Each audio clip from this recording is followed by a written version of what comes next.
타고 갈 왜 많은 학자들이 수능이다. 버스로 왔으니까 동의적이다. 자리가 바뀌었어. 다 있고 그 자료도 우리가 볼 수 있습니다. 동의이라면 우리가 서서히 승리하는 공자의 이유는 그 뿌리가 동의에 있으니 분명하다. 그러니까 우리가 유교의 종주국이다 오히려 이런 잡식을 가지고 우리가 같이 유교 원료를 해도 가오리 아니고 우리 문화가 가장 세계적이고 동양의 그 대표적인 문화를 잘 지키고 지금 보존해 나간다고 하고 있지만 사실은 텅텅 빈 그런 위기의식을 느끼고 있기 때문에 제가 뭐 지금 내년에 사회부에 좀 참여하고 있는데 이 분야에 우리 집안부터 우리 주변 군중부터 상당히 걱정이 돼서 성균관이나 전래원에 이렇게 공부하러 좀 들어들다가 이런 자료를 많이 접하게 돼가지고 이렇게 뭐 자료를 한번 실어봤습니다. 그 중에 특히 우리의 세계적인 동방 예의지구 근본이자 정신문화의 토상인 예의문화, 고의문화가 점차 위배돼서 멀어져가고 있고 위기에 놓여 있다. 그래서 위기는 기회라고 생각합니다. 이걸 그냥 멈추고 나면 빠져버린 게 남들이 떨어지고 나면 무죄물렁이 되니까 무죄하겠다. 이것이 오히려 이때가 기회다. 그래서 온 국민들이 뜻을 모으고 정부 당국의 정책적인 배려도 촉구하고 모든 지역은 예절 회복 실천 운동을 대대적으로 전개해 나가야겠다고 생각을 해서 제가 뭐 여러 군데 좀 참여를 해보고 이런 자료를 그냥 미흡합니다만 나열해 드렸습니다. 이와같이 옛 생활과 민속을 사회 중심으로 대략 그렇게 막 의미가 있는 거죠. 전부 의미가 있는 거죠. 특히 우리 애들이나 집안에서 이건 이렇게 한다, 저런 이렇게 한다, 뭐 축은 이렇게 하니까 축 얘기를 한다. 그 어떻게 그게 거창하고 복잡합니까? 그래서 의미를 그 정신문화에 하나하나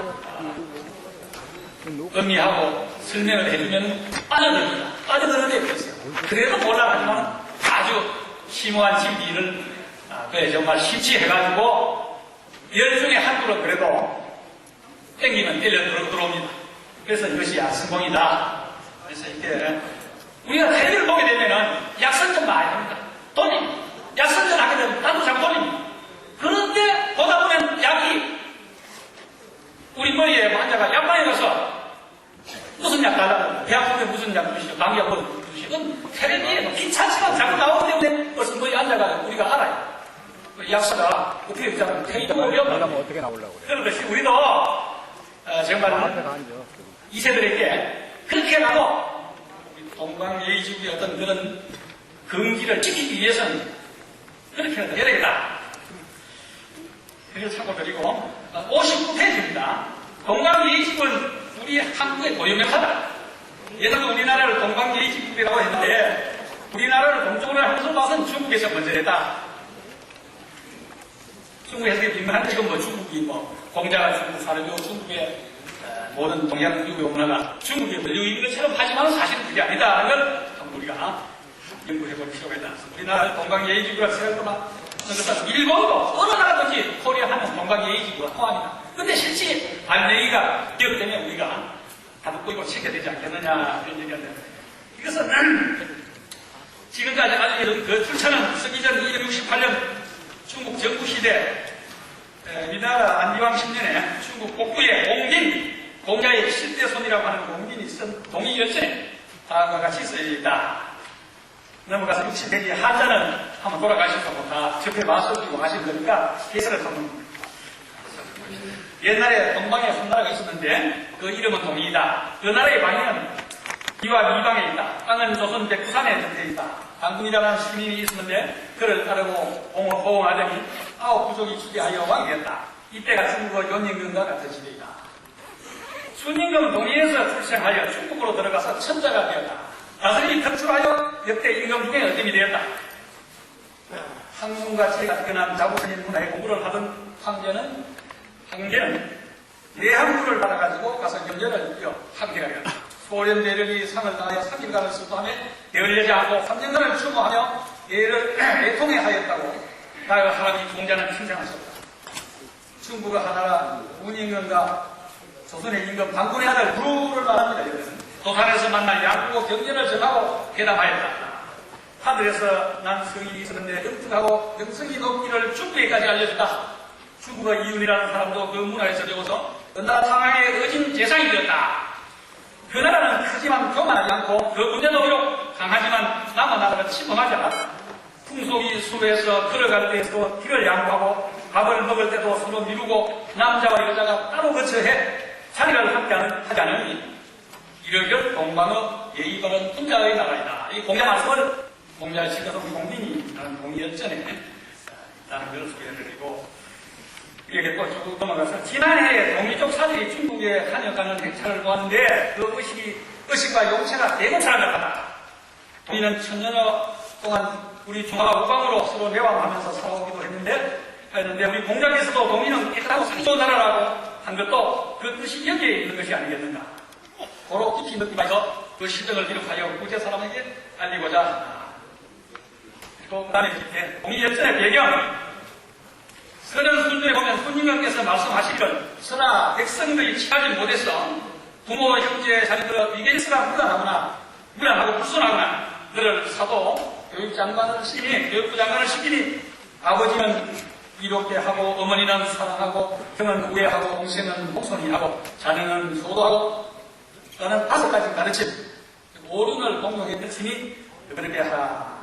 역시 이거 경전을 보면 내장께서 말씀하시기를 서인 순임금께서는 근심이 있으시어 서를 교육부 장관을 삼아 인륜을 가르치 부자 유신이며 군신유이며 부부 유비되며 장유유서며 부모 유신이라.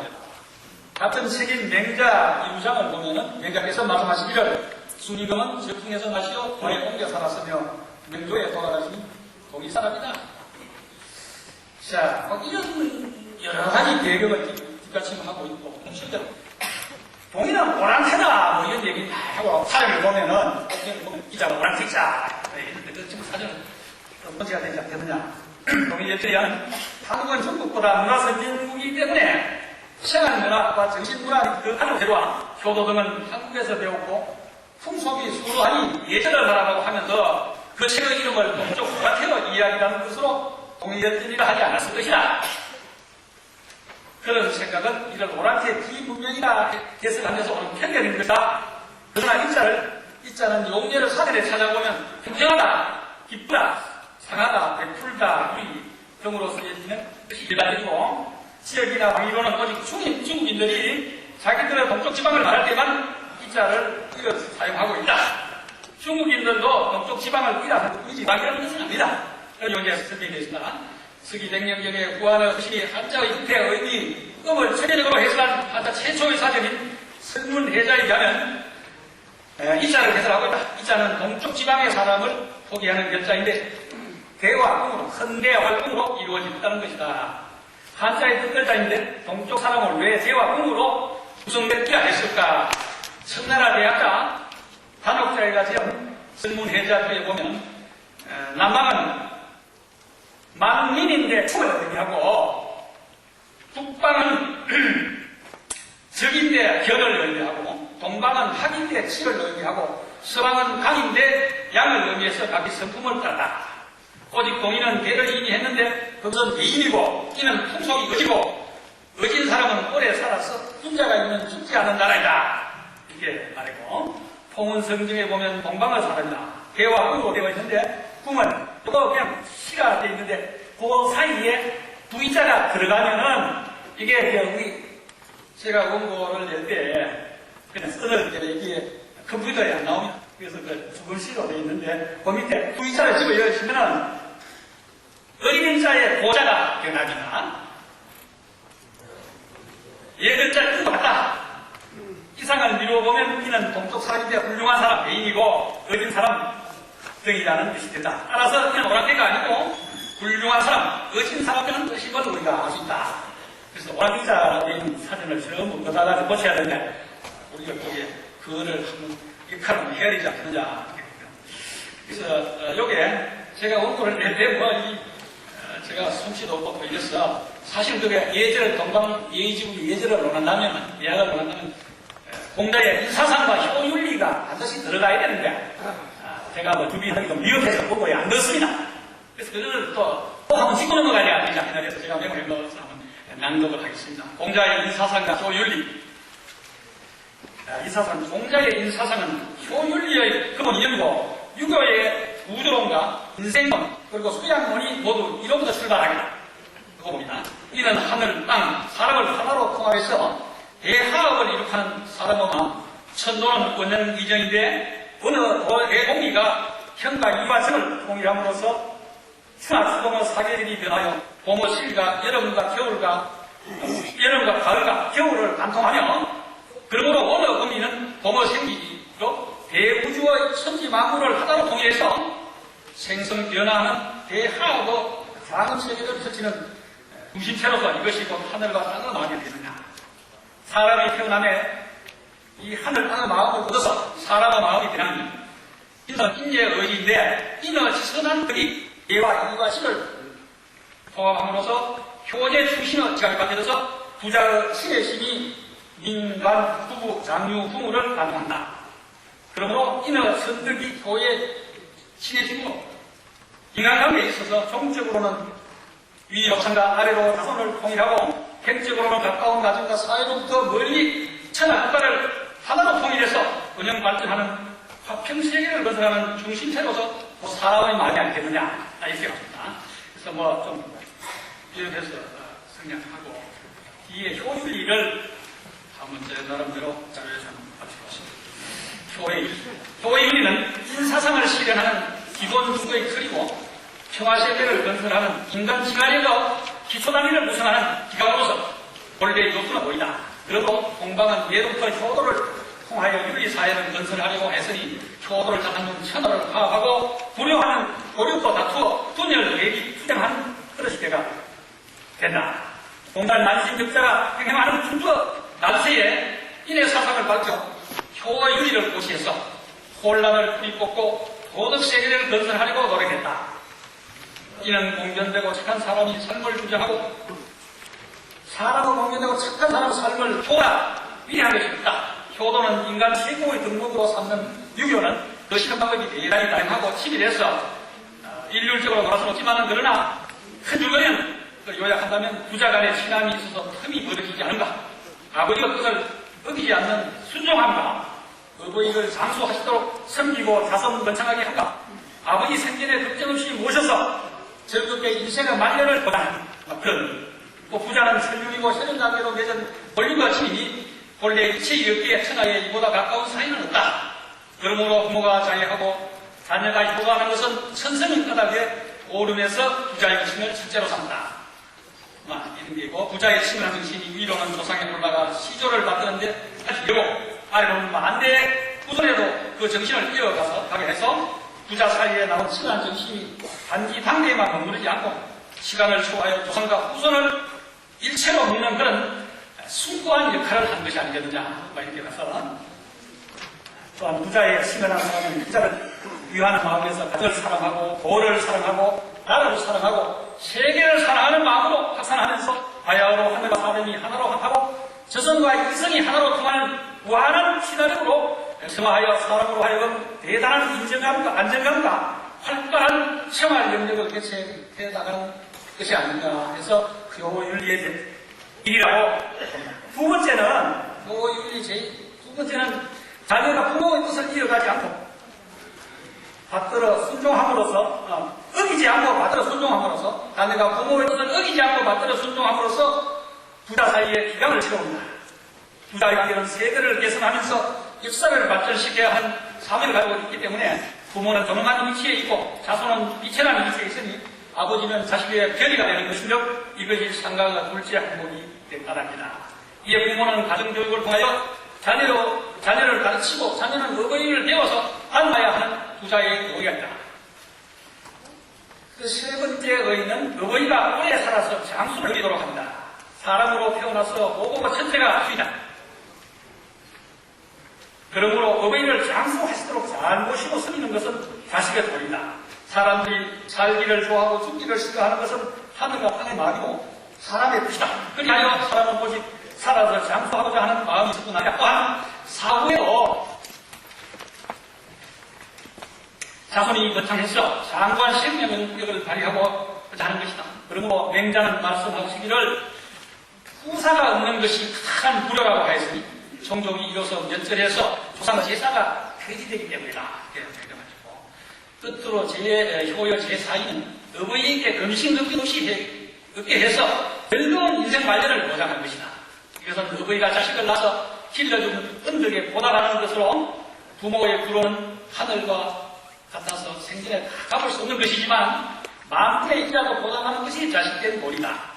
보답은 어떤 방법으로 해야 하는가? 고생 끝에 즐거움이 있는 것은 하늘 땅의 배입니다. 겨울이 가면 봄이 오고 밤이 가면 아침이 오듯이 자식을 길 고생은 당연히 즐거운 공양으로 보답해야 하는 것이다. 그러나 어버이의 즐거움은 결국 자식을 통해서 얻어지는 것이므로 자녀들은 먼저 부모를 모시고 사는 것을 즐거워해야 하는데 지금 그렇게 잘 안 되니까 그렇죠. 그러므로 맹자는 부모가 모두 계시고 형제가 모두 하는 첫째의 즐거움이라고 했고 여기에서는 효자가 깊이 부모를 사랑하면 화기와 기쁜 얼굴 생각 어여쁜 맵시가 있다고 하였으니 늙은 부모는 자기만의 마음이 없고 자식의 마음을 써야 하는 것이다. 이래서 인을 완성하면 반드시 효도를 잘하고 효도를 잘하면 반드시 의질하고 부모하여 맞이하는 것인즉 공자의 인사상과 효율리는 유교인의 출발점이자 지착점으로서 동방의 아름다운 자연관과 착한 인생관 그리고 도덕 수양이 모두 여기에 나온 것이라고 보는 것입니다. 그래서 두서없이 미비한 얘기로 인해사상과 효율리에 대해서 분석을 드리고 63페이지 예절의 강의와 상하성 했던 예절 강의 상하성 나옵니다. 이건 왜 제가 강원상계 전합에 지금 우리가 집안에서 여러 가지 제사로 수련되는 여러 가지 행사 어른들 모시고 하는 행사 특히 예식장이나 가보면은 어떤 데는 저도 주례를 여기 많이 쓰고 싶어요.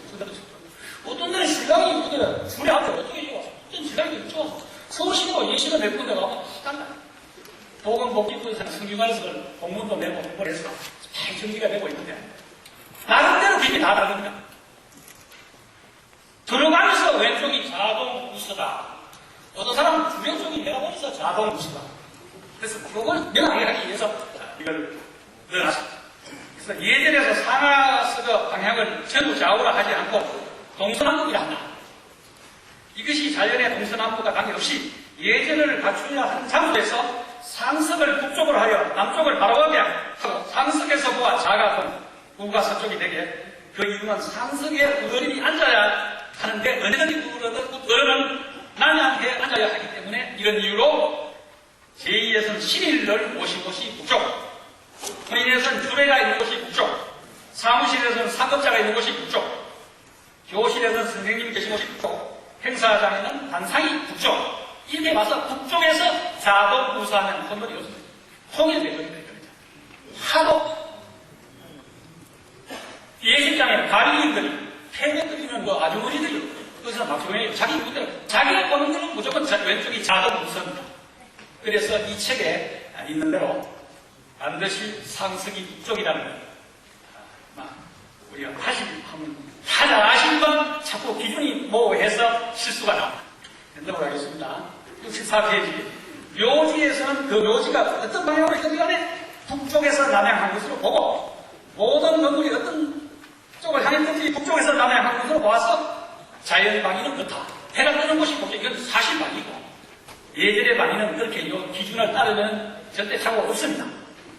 그럼 예전의 방위 특례는 참고로 이렇게 보시고 남자 3번에 남자 여우는 남동 여서다. 남자 여우란 남자는 양이기 때문에 동쪽에 서고 여자는 음이기 때문에 서쪽이라는 뜻이다. 따라서 남녀가 함께 의식을 하거나 여러 사람이 함께 예지를 할 때는 예지를 동서남북에다 남자는 동쪽 여자는 서쪽에 서는 것이 다른 위치이다. 단축은 사람은 앞에 말씀드린 거 반대로 여기 묘를 쓰거나 제사 지을 때 서고 동지 아닙니까? 그거 아십니까? 그 다음에 상하석의 기준, 우리가 일상생활이나 예식 행사를 할 때 예전의 위대에 맞춰 상하석을 찾아서 위치를 정하고 정해야 됩니다. 동쪽과 서쪽에서는 산 사람은 동쪽, 이게 상석이고 죽은 사람은 서쪽이 상석이다. 우리 제사 지내는 건 성묘해보고 묘사 지내면 안 됩니다. 그걸 항상 이 기준을 다시 새롭게 한번 해주실 필요가 있습니다. 북쪽과 남쪽에서는 생사 모두가 북쪽이 상승이고 중앙과 양단에서는 중앙이 상승이다.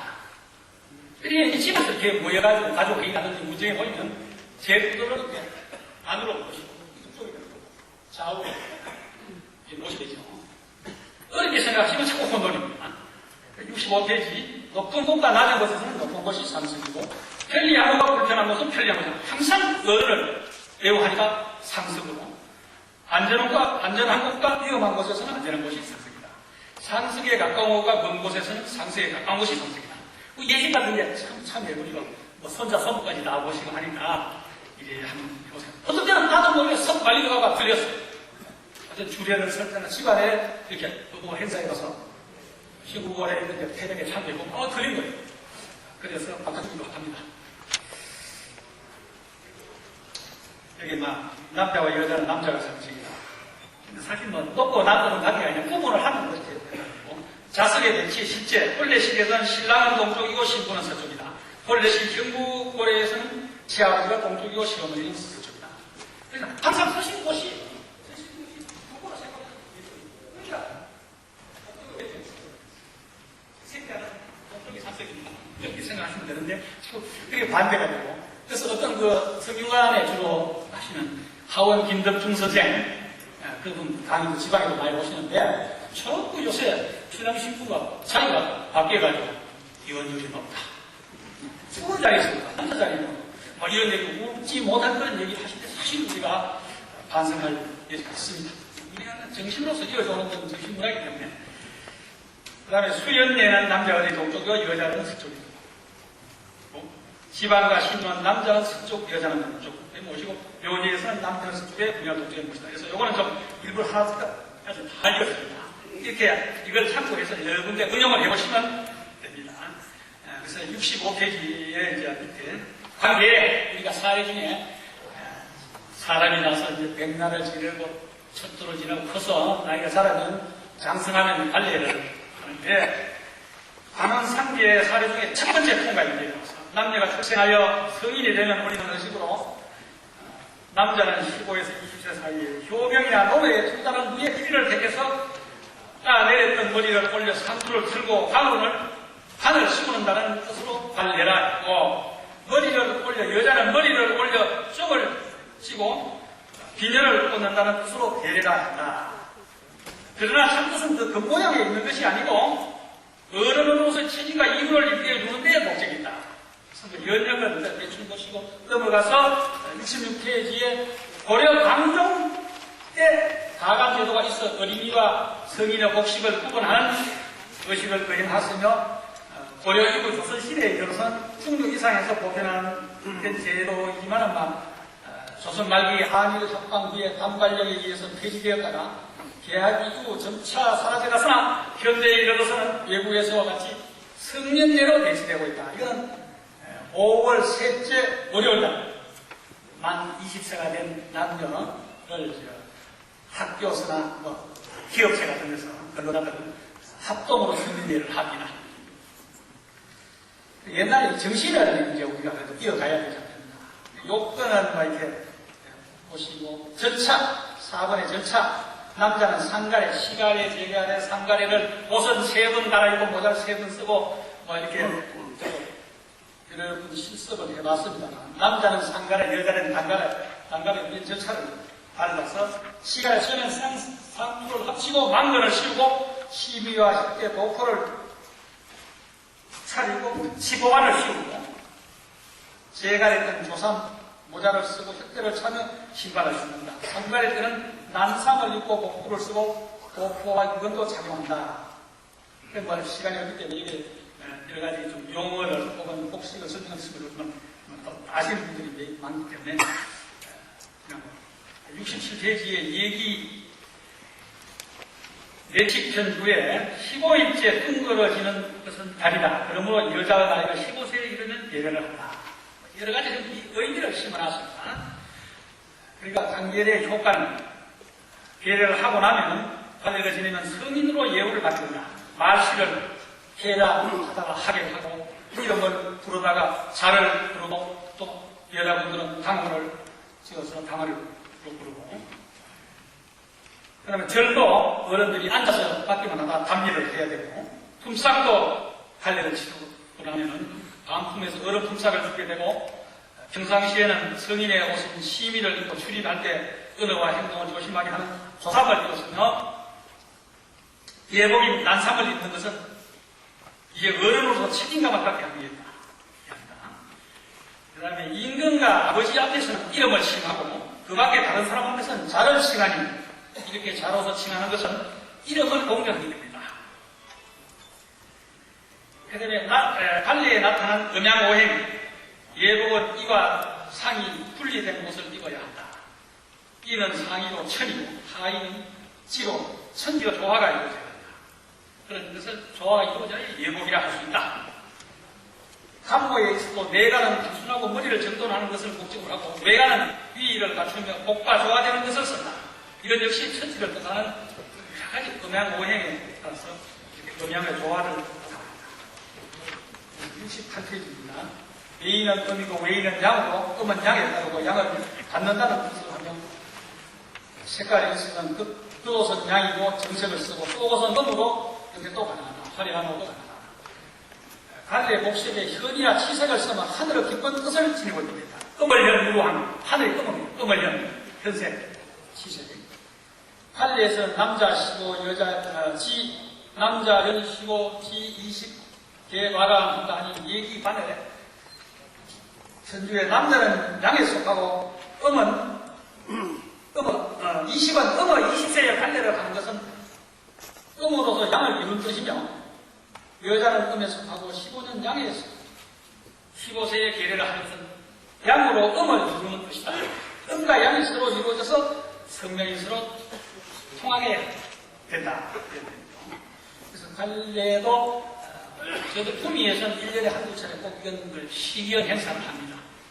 그리고 예절 교육 60시간 과정에 반드시 2시간 관례 이론 시연도 2시간씩 해서 그래서 주변에 그렇게 실현하기는 어렵지만은 지금은 간단하게 쓰는 대로 하지만은 옛날에 부모들의 그 정신, 그 의미는 알고 지내가지고 그 문화로서는 보존을 해야 된다. 이 사라져서는 안 되겠다. 그래서 문화라도 남기고 자꾸 정말 지나가는 사람 이제 사과 떨쳐가면서 인사하는 경우, 저들의 좀 이렇게 야단 법석을 하고 있습니다. 본인 내에도 지금 뭐 예식장에 가서 주례가 5분 더 하면 저 사람 길단 말이에요. 무능한 주례라고 다시 써주도 않았는데 그래요. 그래 아주 단순하게 아까 말씀드린 대로 신랑 신부 위치도 틀리고 생사의 위치도 틀리는 그런 예식을 간단히 하고 그러고, 그래서 저 제주도 가서 뭐 서로 고무신 쪽으로 신는 사람도 있고 뭐 여러 가지 있는데 정신이 없어서 그렇다. 정신이 지금 희박해져서 그렇다. 이런 얘기를 하는데 한번 이거 음미하고 지나가겠습니다. 본래는 사회 중 두 번째 만난 통례가 이래이다. 남자와 여자가 만나 부부가 되는 일을 혼인이라 하는 이유는 혼은 장가든다는 뜻이고 이는 시집간다는 의미이기 때문에 장가들 혼 시집간 인으로 부른다. 장가들은 그래서 글자가 혼이 내 까닭은 자를 한번 보세요. 여자에다가 점을 혼자 붙으면 내 까닭은 저녁 때 여인을 만든다는 뜻이다. 그래서 이게 장가든다는 뜻이고, 시집간다는 글자 이는 이 인자가 된 거는 여자부터 옆에 있는 분들은 까닭은 올해 여자 집에서 신랑감을 구할 때 반드시 중심하는 부인은 메시에서 참으로 여자 메시로 인해 남자를 만나는 것이 시집가는 것입니다.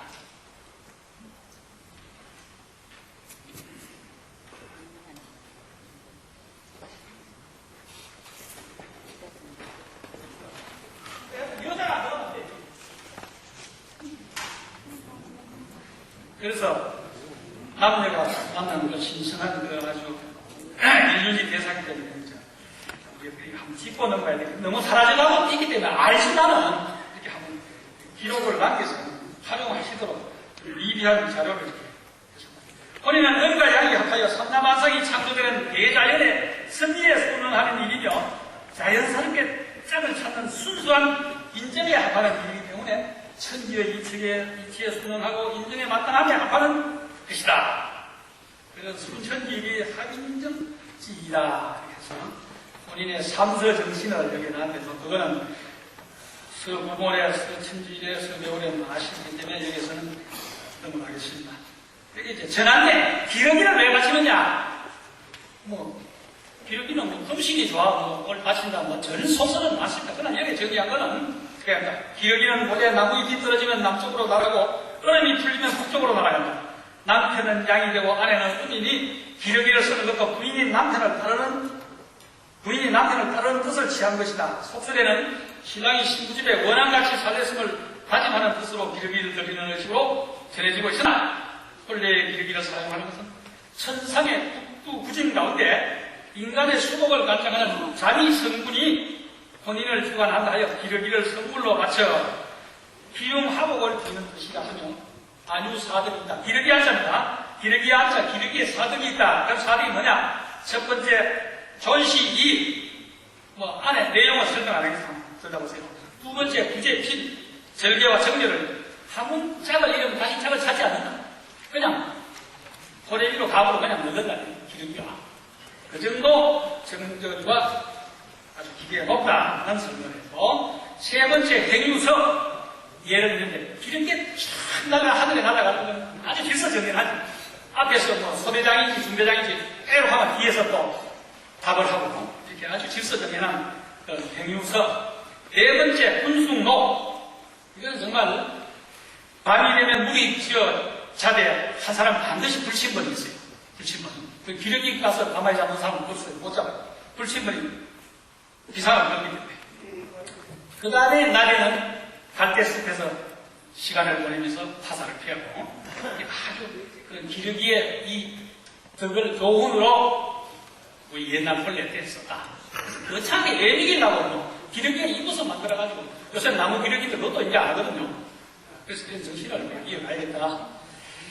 그래서 이제 혼례의 대례 상에 소나무, 대나무 놓은 것은 성죽에 묻은 절개와 늘 푸는 소나무의 불멸의 의상을 의미한다. 시간이 많이 가기 때문에 요 혼례까지만 하고 나머지는 간단히 한번 설명 올리기도 하고. 여기에 다른 거는 우리가 우리가 저들이 장가고 시집갈 때는 벌써 그때 개능이 돼가지고 후배꾼이 날아가고 함을 가지고 장난을 치고 또 혼례 식장에 복을 비틀고 돈을 울고해서 장난도 치는데 아주 참 위험천만한 그런 아주 무지막지한 그런 얘기를 저질렀는데 지금 보면 아주 반성을 합니다. 이게 이제 장단은 남성이 갖추어야 할 조건인 처와 가정을 보존하고 지킬 수 있는 조건과 시간의 변화를 판단하는 현명함을 모두 갖췄기에 이상적인 남성 상을 보며 암탉은 다산과 순종의 상징으로 모성 본능과 자손 번창을 소망한다고 우리 암탉 장닭이 있다. 그냥 꽝하려고 하는 거 아니고 신랑 신부 꽝이라고 갖다 놓은 게 아니다. 이 닭에도 기르기에도 가지고 교훈이 있다. 그것을 우리 인간의 교훈으로 삼기해서 했다. 그래서 이제 첫 번째 대유오덕에는 이제 장닭에 5가지 덕이 있다. 첫 번째 닭에 덫이 있죠. 덫이 있으니 이것을 문으로 내 홍간이라서 문으로 보고 조규 박거 다처운 발톱 삼지창이 있으니까 무로 보고 용감하다 해서 세 번째 정근간불에서 적을 맞아 싸울 때 저때 친걸 닭싸움하는 구경 많이 하지. 참 우리 때 닭싸움 장가가지 않으면 닭싸움하는 구경도 많이 했는데 역시 그런 아주 용맹한 기력이 있죠. 그 다음에 견식기로를 해서 먹는 것이 있으면 혼자 먹지 않고 자식과 무리들을 다른 개하든지 개는 친구 막 싸우고 먹을 거 있습니다. 뼈다귀 하나 가지고 동네끼리 막 싸우는데 닭은 그렇지 않아요. 부모로 자식과 같이 먹고 그 다음에 수신도시라 해서 밤을 지키되 시간을 잃지 않는 신. 그래서 문무용인신 모든 닭의 수도 교훈으로 삼았다. 마지막에 이제 학던내에 박은 하나로 닭이 태어나다가 닭이 이제 키에 들어가지고 쓰다가 나중에 이제 혼인의 인연을 맺을 때 하나의 박으로 서로 술을 나눠 먹고 하나의 박으로 그래서 이평생 해로 하는 그런 마지막에 학던내. 여기 이제 중요한 건 다른 건 나중에 읽어보시더라도 오나에 대해서 한번 여기 또 부인, 여성 회원들이 많이 계시기 때문에, 오랑에 대해서 저들도 글로 받고, 나중에 이제 아득하는 장가 어릴 때 한번 그걸 새로 의미했는데, 오낭의 그 함을 할 때, 함을 싸서 이제, 이게 이제 납태라 그러죠. 신랑 댁에서 신부 댁에 예물을 보내는데, 청단, 홍단 해가지고 이제 보내는 게 제단이라 그러죠. 주로 신부 옷감 보내는데, 색깔 있는 기란을 선별하다 청단은 홍단을 그러죠. 합이 뭐 10끝이 넘지 마라. 적어도 2끝 이상은 돼야 된다. 뭐 이렇게 해가지고, 청단은 홍보에 싸고, 홍단은 청보에 싸서, 이렇게 해놓고, 특히 그 오낙이 있습니다.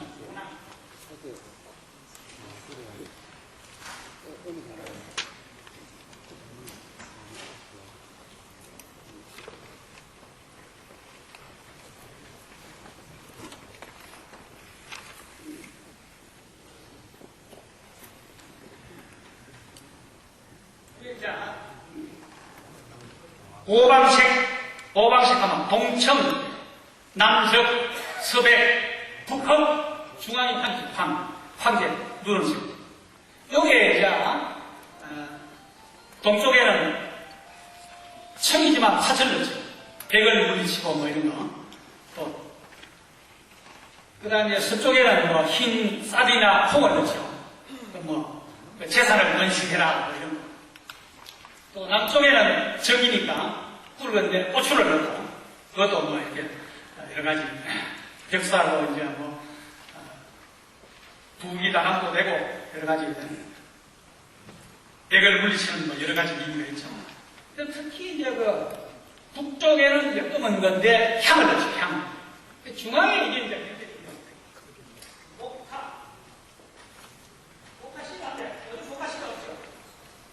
목화씨가 없으니까 이제 소음으로 하고, 차씨도 하죠. 차씨를 넣어야 하는데, 이제 이것을 처음으로 어떻게 할 것이냐, 함에 넣어두니까 벌레도 먹고, 벌레 먹기 전에, 원래는 혼례를 치르고 3일 후에 이제 시가에 가서 콩이나 쌀은 밥을 할 때 넣어가지고, 대족하고 같이 먹는다. 이런 얘기. 안 그러면 평생 이제 함에 넣어두는데, 나중에 사주하고 같이 밥에 넣어가야 된다 하는데 이게 잘 안 돼요. 또 어떤 분은 오낙을 큰 예쁜 보자기에 싸서 벽에 넣어놓기도 하고 복조리에 남아놓기도 하고 관리에 대해서 상당히 아마 이거 질문이 많이 들어온다고. 그런 관리가 문제가 있고, 그 다음에 이제 목화씨는 옮겨 심으면 살지 못한다. 옮겨 심으면 뿌리가 집근성이 있어서 대를 물려갈 수 있다 하는데, 명성황후하고 얽힌 이야기가 있습니다. 선생말에서 얘기 들으니까 명성황후 이제 시어머니는 민씨들 같은 집안이니까 조대리가 반대하는 거예요. 이제 중전을 간택할 때 7사람 명문가에 7교수를 모아놓고 뭐 여러 가지 이제 문답을 하고 있는데, 약간 초간택에 통과해가지고 제간택에 3분이 남았는데, 그 명성황후와 민씨 교수가 이제 끼어 있는데, 대리가 약간 띄어내려고 아주 어려운 질문을 했다. 무슨 질문이었죠? 네가 아주 좋아하는 꽃이 뭐냐? 목화입니다. 목화. 요즘 목화를 구경하기도 어려운데, 그때 목화가 딸을 놓으면 전부 목화 재배해가지고 솜을 준비해야 되니까 목화가 흔하죠. 우리 어릴 때는 솜이 참 목화 재배를 많이 했는데 지금은 귀하죠. 왜 목화를 좋아하느냐? 목화는 옮겨 심으면 살지 못합니다. 또 그 집안에 가면 그 집안 귀신이 돼야 된다 이런 얘기죠. 그러니까 이게 정신이 여기에 있습니다. 이래서 대비가 민씨 집안의 교수를 중전으로 들이지 않으려고 하는데 아주 구두시험을 잘 쳐가지고 공부를 아주 배운 가문에서 잘했기 때문에 중전으로 간직했다는 그런 얘기가 있습니다. 그래서 지금 사실 그 함에 대해서 굉장히 소홀히 하고 있고, 오낭이나 이런 뭐 청담을 굉장히 무시하고 있는데 그건 큰 힘이 안 들거든요. 사주 안 쓰는지 보통이고, 함 뭐 그냥 땡에다가 자꾸 넣어가면 다이아가지고 옷만 많이 가지고 돈만 많이 가지고 하면 좋지. 이런 심오한 진리는 모른다 이거네. 그래서 우리 이런 적은 하나부터 우리가 찾고 살려가야 되지 않겠느냐. 그래서 책에는 없습니다. 그래, 이게 참 대충 그렇게 지나갑니다. 그렇게 해서 원래 시간이 우리 선생님께서 마무리 짓는데 이게 전부 이제 주로 고정이 된 거. 복잡한데 지금 이게 안 합니다.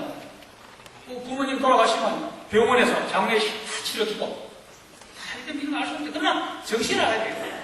특히 우리가 연속극을 보든지 뭐 이렇게 보면은 매스컴에서는 절하는 거 다 틀립니다.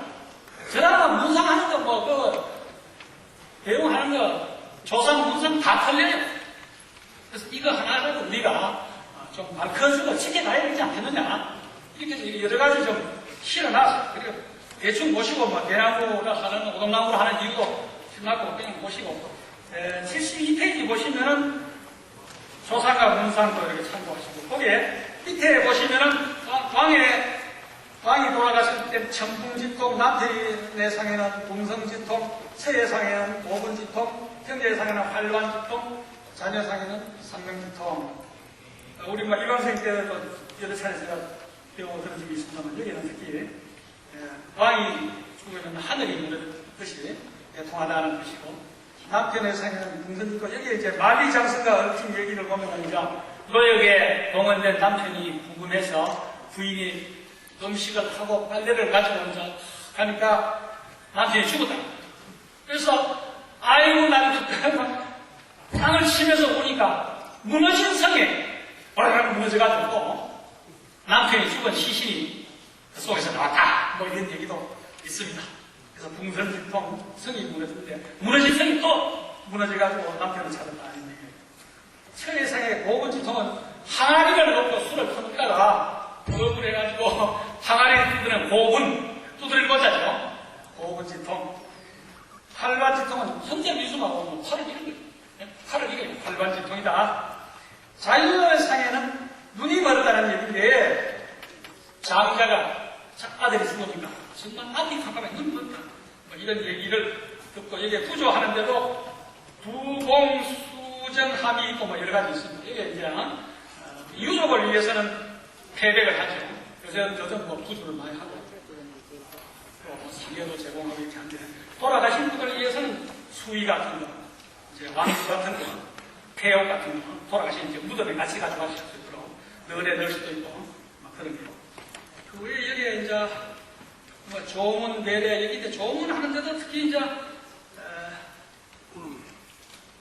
흉사와 빗사에 이제 그 재단 방법이라는데 조문하는 방법 여러 가지인데 특히 그 문상을 사서 아주 뭐 하시는 어른들이 계시면 이제 분향도 하고 하는데 어떤 분은 향을 뽑아가지고 촛불에다 댕기가지고 분향을 하는 큰 실.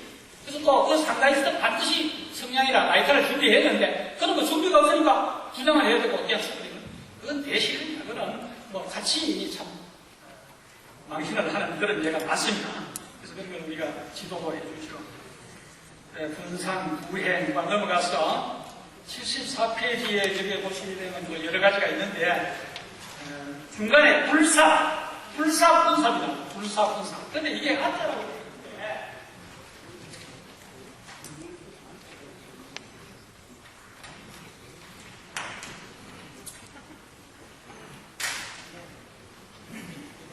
저도 이거 한문이 짧은데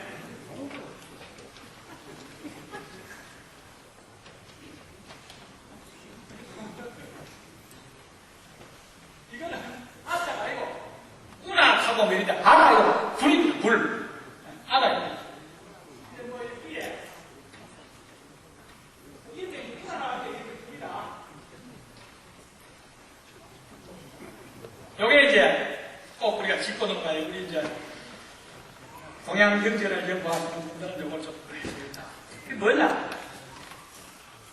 구렁무늬, 사서인은 한 개, 왕은 뭐 독군무늬까지는 5개까지 한데, 이제 조상이 구름 속에 숨고, 이제 사자가 왔는데, 구름 속에도 숨고, 글씨도 아주 숨은 데가 많습니다.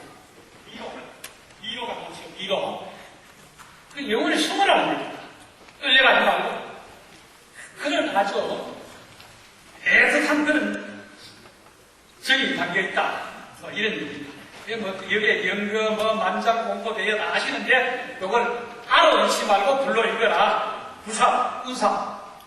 오래 설명이 되어 있으니까.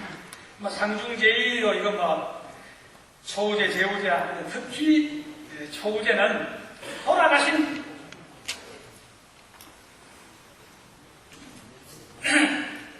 이제 어른을 이제 내장을 하고, 호령은 땅에 묻었는데 혼은 모시고 돌아왔다.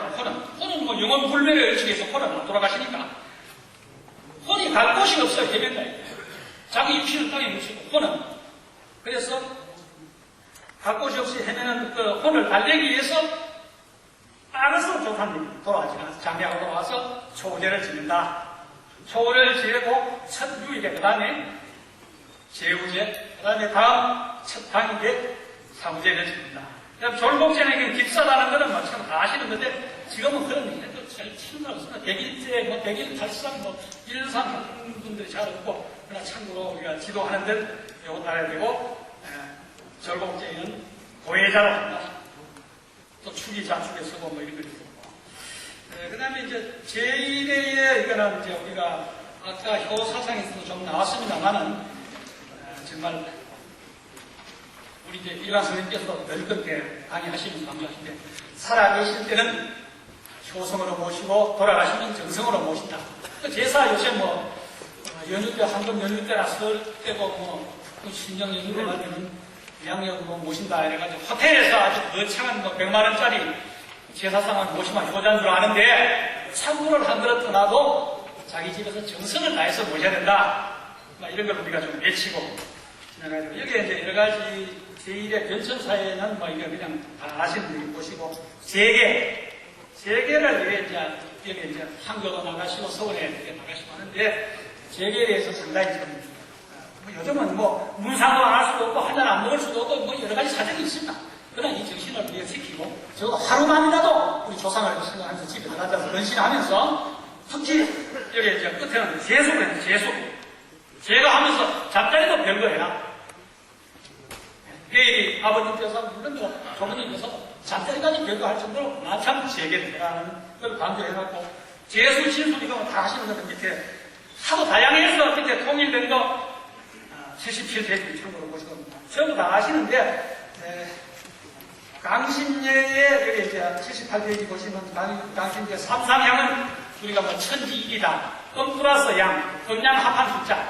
음은 하나고 양은 하나고 음은 둘인데 둘 합하면 3이다. 천지인 3대. 그래서 삼상향을 한다. 또 삼적을 한다. 내주하는데도 이런 걸 아시는데, 여기 쭉 참고할 일을 쭉 17번까지 싣고 또 6번까지 실었습니다. 요거 쭉 하면 중요한 게 1, 2번, 6번, 5번, 사자, 9번에 보면 사자 독축, 처상에 두가 자독을 하지 못하고 자가 독축할 때에 부의 이름을 자가 부르지 못하고 부가 자기의 이름을 불러준다. 그렇게 하는데, 만약에 할아버지 상급형은 아들이 제사 지내고 손자가 아버지 이름을 불러줘야 한다. 우리 앞정법에 의해서 그렇게 하죠. 이런 거 12번, 10번, 12번, 16번, 그 다음에 17번까지 다시 끝내고 1번, 2번까지 1번이고 이렇게 하고, 6번에 보면 주손과 정손. 아시는 일이지만 주손이라 하면 대를 이어 대를 잇는 직계 장손을 말하고, 정손은 대를 잇는 직계 장손으로서 불천이여 장손을 말한다. 불천이를 모신 장손을 말한다. 뭐 이런 거 아시는데, 이거는 전부 자료가 있는 거니까 앞으로 사실 아송아송 해가지고 우리가 사실 얘기를 못해서 이게 전부 고정된 자료이기 때문에 제 자료는 좀 믿고, 우리 아산학계 발표 자료는 이만큼 심사숙고 검토했고 여러 군데 자문했고 우리 이강 선생님께 감수를 받아가지고 그랬는데, 그래도 뭐 많이 불미한 게 맞습니다. 그 다음에 81페이지 반복 전통 곡식과 반복, 이것도 그냥 보시면 아주 그냥 임금님들 그냥 부서를 아주 뭐 보기 좋게 찬란하게 놓은 것이 아니고, 음양오행과 오행상승석이 이렇게 숨어 있다는 걸 보시고, 그 다음에 82페이지 보면 덕을 상징하는 광기의 예복도 응이 말이죠. 보덕을 맞춰서 응이, 보색 찬란한 응이, 그걸 왕비의 부덕으로, 유학자들은 왕비의 부덕은 순위해야 하므로 82페이지 밑에 줄을 끄는 신혼부부입니다. 유학자들은 항우의 부덕을 순일해야 하므로 저기에 들어가는 색을 한 가지로 사용한다고 해석하였다. 한편 저기에 들어가는 응도 유교 등목을 상징하였다. 응은 1900 황의 오색을 갖춘 오색, 오광색을 갖춘 두루 갖춘 화려한 새로서 이미 예지 신을 의미한다는 것이다. 오행 사상에서 동서남북과 중앙의 오광색은 각각 유교 5등을 상징하였다. 따라서 황후가 저기에 오색과 5등을 두루 갖춘 뻥을 넣은 이유는 우뚝한 여성이 되라는 의미였다. 전부 하나하나 문양 하나 이거 하나가 전부 의미가 있다. 이제 83페이지 혼인 예복에도 옛날에 사실 감히 서민들이 한복을 입을 수 없고 또 신부가 예복을 입을 수 없는데 홀례식 하루만 나라에서 언전을 베풀어가 하도록 마을마다 가마와 예복을 전부 갖춰놓고 그렇게 했습니다. 그리고 또 생원하면은 초시에 합격해야 되는데 뭐 국어 같은 거 내고 이렇게 할 때도 무슨 김생원 때, 박생원 때 하는 것도 이것도 마지막 아니다. 1년지 대사에는 홀례식 때 또 언전을 베풀고 마지막 생을 마감할 때 나라에서 언전을 베풀어서 생원 때 생원이라고 이름을 지어준 겁니다. 그런 것을 우리가 보면 84페이지 보면 일반 여성복의 상징 새색시의 상징은 붉은 치마와 연두색 저고리 붉은 천소매는 액을 방지하고 노란색 저고리는 처녀를 상징하고 암색 끝동 저고리에는 아들이 있는 여성만 남색 끝동은 아들을 상징합니다. 자주색 끝동 저고리에 남편이 있어야 입을 수 있고 자주색 고름은 남편을 상징하며 남편이 생동해야 갈 수 있다. 고름 위에 작은 흰 고름이 달린 것은 여성들의 눈물 닦기 고름이다. 이런 게 주로 있고 특히 한복의 저고리는 건강함과 넓은 마음을 상징하고 금박장식은 궁중이나 사대부 집안에서만 할 수 있다. 84페이지 밑에 보면 속설에 담긴 조율시가 나와 있고 삼체의 의미가 있고 대나무, 오당나무 이거 사대부 집에 심었는데 심은 뜻 오동나무, 벽오동 심은 뜻 하듯이 여기에 대나무, 오동나무, 밤나무 심은 뜻이 있습니다. 시간이 없기 때문에 이렇게 쭉 페이지만 이렇게 안내드리고 85페이지 밑에 예성의 삶 예는 3으로 이루어진다. 모든 예는 3으로 이루어진다. 예를 행함에 세 번으로 제도를 만든 것이 많았다. 대개 셋이라는 것은 숫자에 알맞는 것이고 인정을 표하는 데 알맞는 것이다. 천하의 법도로 삼을 만하다. 판례의 삼간의 사례는 세 번을 기르는 것, 상견례에 세 번 양보하는 것, 아까 말씀드린 그 제사 오실 때 취재하는 그 소자가 3일 동안 상을 당했을 때 입에 물과 장을 넣지 않고 삼복을 했는데 3년에 거쳐가는 게 여러 가지 열흘 맞아 되는데 3개월 후에 사당해 보이며 그 벌을 밝히는데도 세 번에 이렇게 용서해주는 것이 있고 최고의 간직을 만드는 것은 30 전부 3자로 겁니다. 맨 밑에 예의에 세 번 사용하는 것은 달이 3일로 100을 이루어 본을 받아면 한 것이다. 100이라면 달이 형체만 있고 빛이 없는 것을 말하고 3일 아침 달이 동력에 보이고 하루 후에 3일 저녁에 서쪽에 흐르고 세력할 때 또 100이 보인다. 그러니까 당군 10개명은 여기 손자, 어린 애들 요새 전부 세상만 되면은 공고차, 버스 타고 학원에 미술학원, 피아노 학원, 막 영어 학원 다닌다. 그래서 그 할머니들이 정말 안아주면서 도리도리 짝짝꿍 할 일 없어요. 그 의미를 여기 실어놨습니다. 도리도리 짝짝꿍도 전부 의미 있고 큰 애기 되고 큰 힘을 내라고 건강하고 무병장수하고 큰 힘을 내라고 당군 10개명으로 해가 옛날부터 전해오는 거. 그래서 또 우리 집 사람도 우리 장모님도 지금 80, 90이 다 돼가는데 이걸 잘 모르더라고. 의미로 생각. 그 참 잘 들었다 하는 얘기로 한번 복사해주고 있어요. 그래서 아시는 분은 아시지만 이것도 좀 활용을 좀 해주십사는 걸 부탁을 드리고 88페이지 조선시대 시간을 알리는 것도 이것도 한 보시고 임금 목표는 그래서 마지막으로 제가 그냥 짜집기로 그냥 나열해가지고 좋은 시간을 이렇게 배려해 주셨는데 도움이 모두 대단히 죄송합니다. 그럼 우리 지방에 너무 사라져가고 아쉬운 것들이 많아서 미비하지만 이 자료를 바탕으로 해서 뒤에 참고 문헌이 있습니다. 참고 문헌을 이걸 사보시고 한번 접해보시면은 아주 좋은 또 자료도 있을 것이고, 특히 이제 사례편락이나 가리킨다면 옛날 것이 됐는데, 이번에 그 사계책에서 또 성균관 최근덕 관장하고 해서 책이 나왔죠. 5권까지 나와 있는 책이 있습니다. 요전에 아주 판촉 기간 중에는 28만원짜리 15만 원에 살 수 있어가지고 한 지를 샀는데, 이런 데 자꾸 전부 풀이를 다 해놨습니다. 이런 자료가 좋은 게 많이 있습니다. 그래서 끝으로 이 마무리 한다면은, 이것이 제가 좀 특별한 것이 사실은 소박한 그런 소망인데, 궁극적으로는 부패미란, 풍년기원, 부기단함, 무병장수, 입심양명으로 해결됩니다.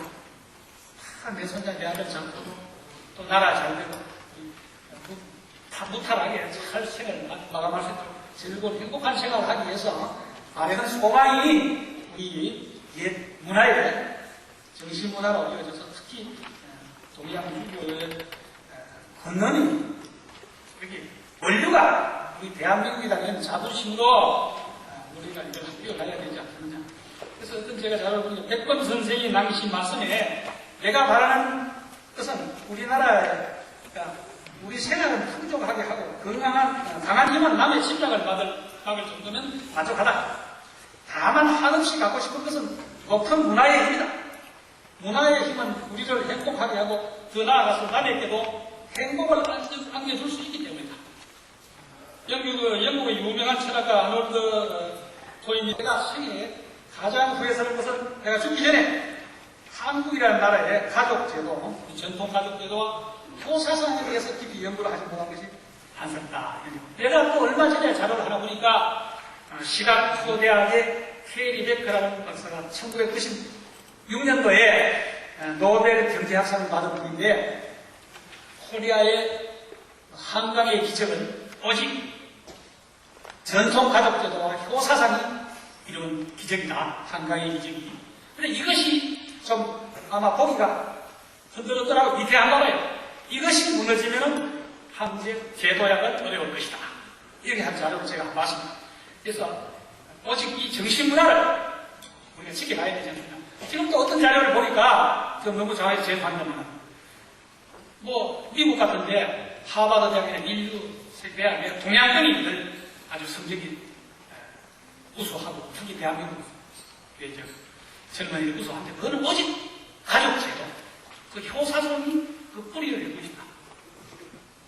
그래서 이 효사성이나 공자의 윤리를 여기 계신 우리 역병을 연구하시는 우리 어른들이 우리 젊은 세대, 지금 세대 교체를 젊은 사람처럼 수혈을 해야 되는데, 국민은 마찬가지, 각 해에 우리 선생님께도 얘기 들으면 젊은 세대가 좋습니다. 젊은 피를 수혈하는데 우리가 좀 심혈을 기울여야 되고, 또 이건 변변치 못한 자료지만, 이것을 계기로 한번 자료도 한번 찾아보시고 그게 해서 좀 제가 여기서 뺏은 시간이 조금이나마 도움이 됐으면 너무 영광이었습니다.